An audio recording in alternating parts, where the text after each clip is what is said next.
I read that as skunk. I don't want to get the name wrong. Shunk Capelli for helping in the video department.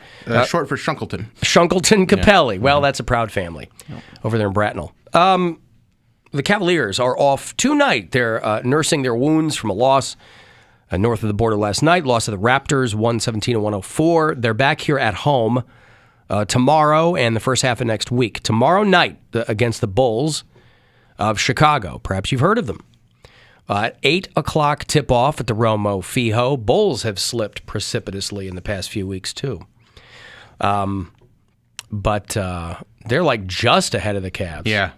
Yeah, that's kind of a log jam right there at 4, 5, and 6. Yeah. Or 5, 6, and 7. Log jam. So 8 o'clock tomorrow night is going to be your tip-off. 7:30 is going to be the pregame coverage here on MMS. Log jam always makes me think of Big Lebowski.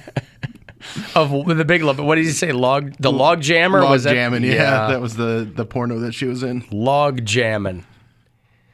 How does Poundcake know when the dinosaurs died out? You did take that dinosaurs class.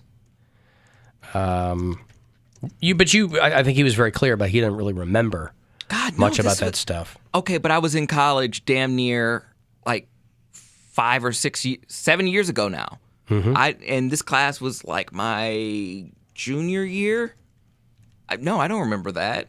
I don't remember. I just remember the pictures that they showed us, and it was literally a guy holding what looked like a Subway sandwich, or like party sub, and it was a turd. It was a 20 million year old turd. He was like so proud. I'm like, ew. Well, that's a great find. He's like, look at this. You know how much we can learn from that?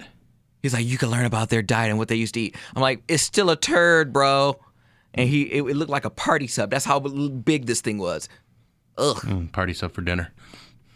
It was so gross. So the Cretaceous period doesn't ring any bells to you? No. No. It was a real long time. Yeah. 65 million years or so. Because my daughter was in the car the other day. She goes, did humans and dinosaurs live together? And I said, no. That's a very intelligent question for, what, a 5-year-old? 6, yeah. 6-year-old? Well, she's smart. Wow. And I said, no, they did not. I said, huge amounts of time between dinosaurs and people. But now, again, unless you're like one of those holy rollers and you think Jesus was riding a stegosaurus, which he most decidedly was not. But that's pretty wild, too, when you think about it. I kind of felt like Shaq. You know how I played that clip? It's an old clip, but it's still funny, where Shaq thought it like a trip to the moon was like 48 hours or whatever. He's like, you can probably drive to the moon in a certain period of time. You know, there's if you don't know, you think, oh, there were dinosaurs, and then people came around like, you know, tens of thousands of years later. It was like 50 million years between dinosaurs and people. I mean, there were like small mammals around during dinosaur times, but I mean like hominids, you know? Yeah. Tens of millions of years. It's crazy. Well, people don't always think about how old the Earth is. How old is actually, like, billions of years? 6,000 years old, Bill. Oh, that's what it was. According to a museum shaped like an ark that I went to driving through Kentucky one time.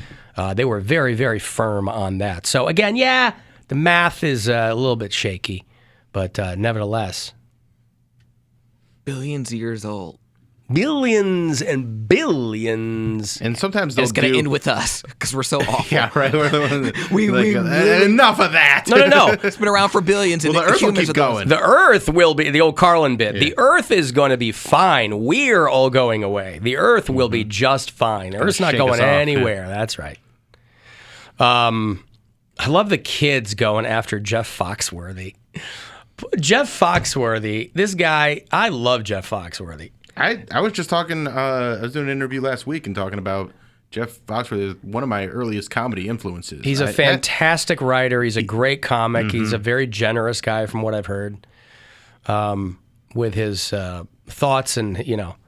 But Games Rednecks Play is an incredible comedy album. He's got a new special on Netflix called The Good Old Days. It's called The Good Old Days. And, you know, he knows who his crowd is, who he's talking to. He's born in the 50s, right? How old is he? That's probably right. He's probably mid-60s, late 60s. And he did like a participation trophy joke or something, and all these people on Twitter are like, what an old joke. 63. Participation trophies, right? I played every sport for the recreation center. My parents didn't make me pick one sport because they thought I was going to play professional whatever.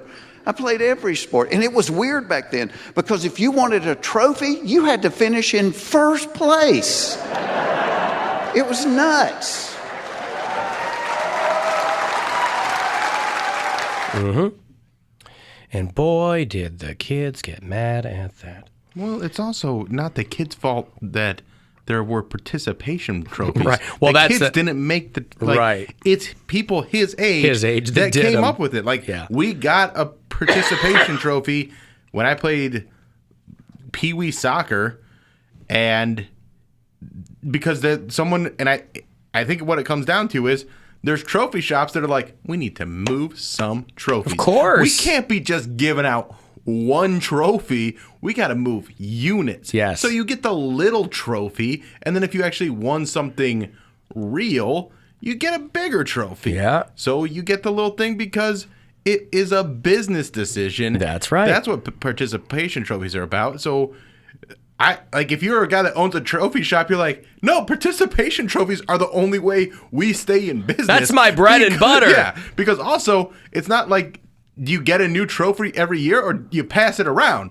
So trophies are I don't know. I just feel like it's a weird take so I get why they're coming after him on this bit because it's such a tired bit. Well, no, I understand, but but he's not talking to Gen Z. He's talking to I understand Foxworthy fans are like his age, like they get it. By the way, kids, talk about leaning into the snowflake stereotype. If you're too soft for the cleanest comedian out there, I don't know what to tell you.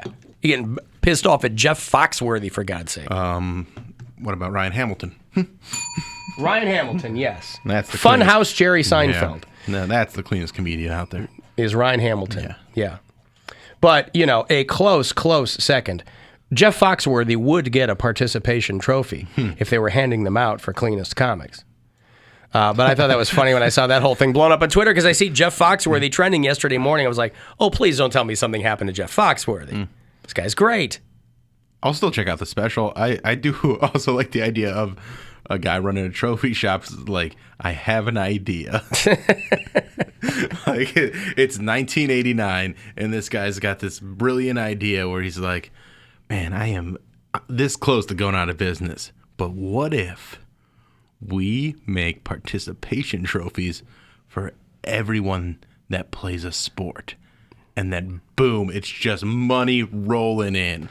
Frank, get over here. I just had an idea. You know how our entire display wall is just 3 trophies, right? Because there's first, there's second, and there's third. Yeah. This place, look, it's so empty, right? Yeah. But how many kids are on a team? Yeah. Dozens of kids are on a team. Because A, the teams themselves don't cut kids.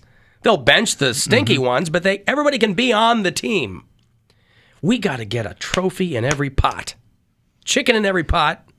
We got to get a trophy in every pot. And keep in mind, too, the participation trophy, as far as I understand, like the time I was getting them was when I was a little kid. Yeah. I'm talking 5, 6 years old. Once we were in even middle school or even like later elementary school, like 9, 10 years old, we weren't getting trophies anymore. Maybe some kids did, but most of them were for smaller kids. And also because you have a banquet at the end of the year. And if your team isn't that good, you're having the banquet, you got to give the kids something at the end of the year. So you can't just be like, well, that's why you guys stink. Yeah, that's why what passed for my trophy shelf was so strange because I only recall getting a participation trophy for like T-ball, and it was always those small, stout ones. So it was like a little marble base and the little plastic gold baseball player on it. So my trophy shelf was a handful of those super tiny ones. Anything sports related, it was always a participation trophy for AC. In the middle was a giant, massive, when I was an Illinois State spelling bee champion, was one of those giant, like up to your shoulders trophies. There you go. So that's because you won it, right? That Yes. wasn't because you participated. Yeah, Correct. There's different levels of trophies. But that's why it looked so, some people's trophy shelves are like all kinds of different things. And they've got, some people are so good that they've got like the medals hanging around other trophies. Right, yeah. People who are really proud of, I have friends who, their rec room looks like a friggin' high school trophy case. Mine were like all participation trophies for sports, but then like the nerdy stuff. I had like the big, Yeah, we didn't. And those came with money. I didn't keep any of my trophies. I believe what we did with them was there's these things called black cats, and they are little explosives. Yeah. And so we would see how many black cats it would take to blow up pretty much anything. And since I had no sentimental attachment to my 6th grade soccer trophy, I'm like, let's blow this up. I never heard of You never heard of black cats? No, I gotta look at. Well, actually, I don't want to Google God, on this computer. as annoying. No, they're just little firecrackers. Yeah. They're nothing serious. As all the stuff that you sound like you were getting into as a kid, Poundcake, I can't believe you didn't know what black cats were. Thank God you didn't. You would have been blowing everything up. Well, let me see if I have. Maybe I just don't remember. I think there was another brand that was similar. They're just like a little tiny firecracker. And then you could, if you've seen, what's the movie, Home Alone, when he puts the firecrackers in the pan Yeah, they go pop, pop, pop, pop, pop, pop. simulate Yeah. the gunshot, that's black cats. Right. They're strung together in like Yeah. a row, and Okay, yeah, no, we didn't play with that. My mom, no, we were too reckless as kids. Yeah, okay. My mom would never buy or subscribe. No, to but anything black like cats were something that like your friend could give you. You could put it in your Yeah. pocket, and your mom would never know. that. Yeah, Although my dad would buy bricks of them.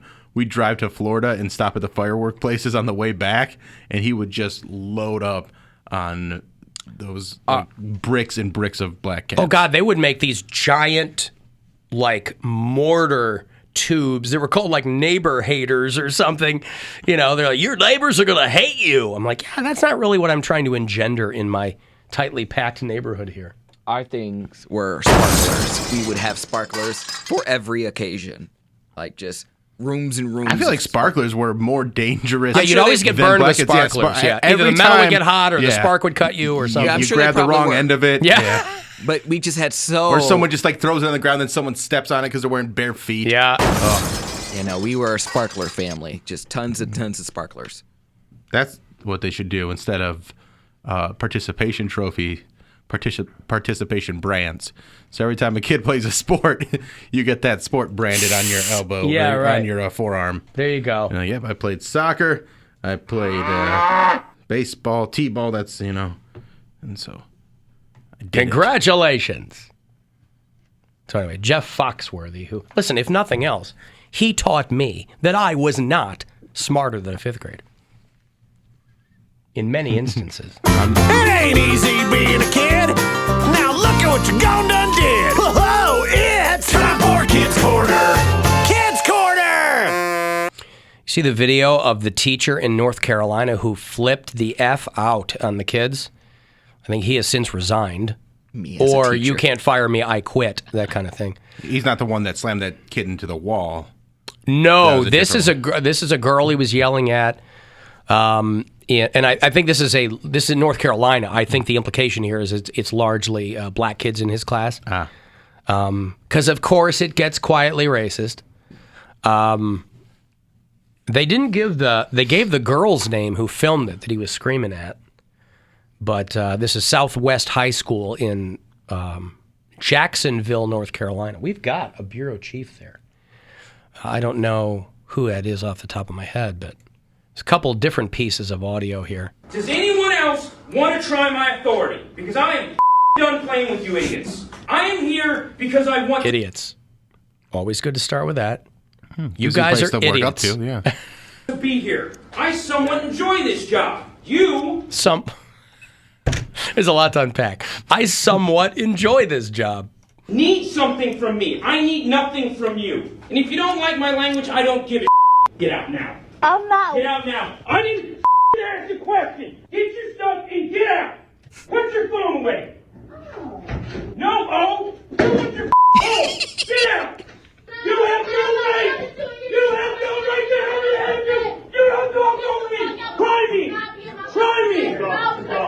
Jesus Christ, this guy's flipping out. Try me. The girl and her mom are like on the news. The girl who filmed it, she's like, I was really worried that something was going to happen here. He is not getting laid by his wife. He must have got some real bad news before that. That is not. Well, I don't know if he's like married or what. Because that's a psychotic break. That is not flipping out. Because I've seen right, but it takes, it's the straw that breaks the camel's back. I understand it's happened that over time, and he just finally had it, and he just flips out and just like there wasn't supposed to be a remainder on this problem, and there is. Loud noises. I never understood teachers who don't like kids. Like, why would you get into a field? You used to like kids. No, I don't feel. I that. think all teachers start off wanting to teach, and I mean, why else would you do it? You can quit. You could do something else. But if you've done something for a long time and you've gone to school for it, and that's your area of expertise, teach college. What do you think you just walk in and start teaching college? Maybe where you went to college, that's what happens. You can teach community college, like you can. You probably need more to teach community. Well, I shouldn't. But you say, don't accidentally teach for 30 years. Okay, you have to re-sign a contract every year, and if you know you hate it, but the teachers are already underpaid. But if you've been teaching for 30 years, in the past 15, it's changed a lot. In the past 5 or 7. Because of smartphones, probably 10 now. All right. Like, and then in the past 2, changed even more. I can believe that. All right. So it's just a lot, and there's a lot of pressure put on these teachers too. So they got to be bulletproof. Like, I'm not saying the guy did the right thing, but I'm saying if I was a teacher, this would be me on day 3. Well, that's why I like would be day 3, I'd be like, "You kids are idiots. I'm done with you. I got something you need. I don't need anything from you. You suck. I quit. You're cool. I'm out." If I can't whoop them, I can't watch them. That also applies to teaching. Yeah. Bring back paddling, and I might consider teaching. You can't whip them in school. That is true. Samaya Josie is a sophomore at Southwest High School who recorded a part of the outburst on her phone. She says she started recording because she didn't think people would believe her when she told them what the teacher said to the class. Because I am done playing with you idiots. I was scared. I didn't know what to do. Samaya Josie says it all happened during first period after the teacher told the students to put their phones and computers away. She says one student didn't listen and then made a joke. She said that's when the rant began, but what bothered her the most was this comment made to the class. You can go through life and live on the system, draw your paycheck on the 1st and the 15th from my taxes, and live just an absolute horrible life. I don't care. You can be another statistic. I felt like what he was saying was wrong. I felt like it was racially motivated. It was disrespectful. Your job is to encourage me and to push me to be the best that I could be.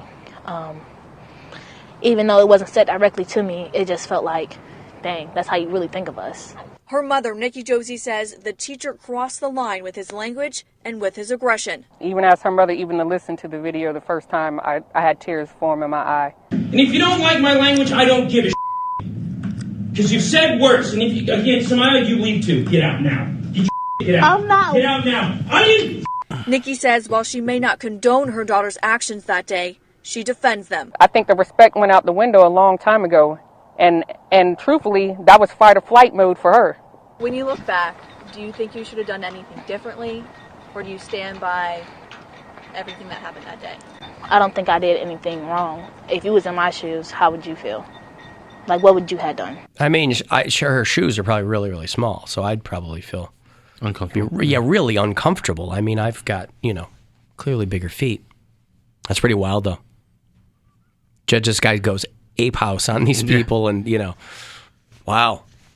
All right, it's a stressful job, and so, again, I'm not saying he did he did do something wrong. I'm just saying I empathize with the freak out because it's that demanding of a job.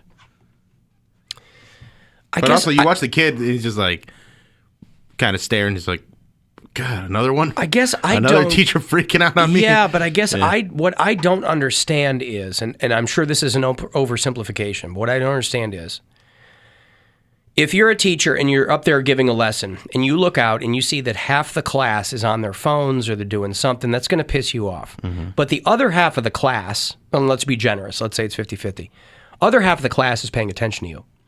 then I'm teaching those kids. Right. I mean, am I on the hook for the whole class? I'm sure there's, there's pressure to like keep grades at a level so the school gets funding and all that kind of crap. I understand that, crap rolls downhill when it comes to educational whatevers. But just on a day-to-day thing, on a personal level, I'd be like, look, man, I can't control everything in this class. I'm sure it's easier said than done, too. I've never been a teacher. But it's pretty wild. Hey, Jessica. Hi, Alan. How are you? Hey, what's going on? Hey, I'm in the car and I'm hearing this man's rant, this teacher, and then the girl said she felt it was racially motivated just because he made the comment that he doesn't care if they end up drawing checks on the 1st and the 15th. That's not racially motivated at all. Well, she thought it was. But just because she thought it was, now people are going to be saying it's racial. Because everybody wants a reason for it to be racially motivated. That's the climate we're in. Who's everybody? What do you mean, who's everybody? You said everybody wants it to be racially motivated. People want it to be racially motivated? That's what it seems to me. Every time somebody says something that somebody doesn't like, somebody out there says that there's race. Well, are you black? I know plenty of white people that are on Section 8 and comfortable on Section 8. But are you black? There's plenty of Hispanic. No. Okay, well, she is, and but she felt it was... I'm not black doesn't mean that I live in a black neighborhood. I have black family. Just because I'm not black doesn't... That's not my point, Jessica. I'm saying that she is black, and she felt it was racially motivated. So I'm going to take her word for it. Could that be because the people that surround her are on the system? I don't know. I wasn't in the class. Well, I just wanted to tell you that's what I thought. Everybody's got to make everything about race. Well, no, not everybody, but if this high school girl that's in a largely black class has a teacher screaming about if you want to be another statistic and just get your checks every month that my taxes support or whatever, you don't have to make a big stretch to infer what the guy means. It's not that out of the ordinary. It's not that crazy for her to go, yeah, I felt it was racially motivated. I'm going to take her word for it. And that it has been just something that's been used to describe the black community in a negative way for years, where you're right, there are a lot of white people on assistance too, but I remember people in my life speaking about that when they were on assistance, the same as them, but like acting like they were somehow better than black people who were also on assistance. Because they're white. Yeah. Yeah. By virtue of that, I'm on welfare too, but at least I'm not them. But they weren't even acknowledging, like, I knew they were on welfare, but they act like they're not. Oh, they act like they're not. I see. And they would look down on black people and say, like, they were somehow worse people for accepting this assistance that I knew these people were also accepting. Yeah. Yeah. Tell Cody, real world ain't like that. My wife's a teacher. It's not so easy to just go get a different job. She went to school for 8 years to do what she does. Well, that's what I was saying. I'm like, you don't just go, there are teachers who have like their master's degrees, and that takes a long time, and it's expensive, and, you're paying school loans or whatever. You don't just go, well, I guess I'll go. You don't just walk in and start teaching college or whatever. I don't know what level his wife teaches, but... Okay, I'm late. I got to take a break. If you want to get a text for something, 35192 to do that. I will have Dorothy tickets for you. Dorothy and her band. If you want to see them at the House of Blues in April, we'll hook you up coming back. It's the Alan Cox Show. Everywhere on our free iHeartRadio app.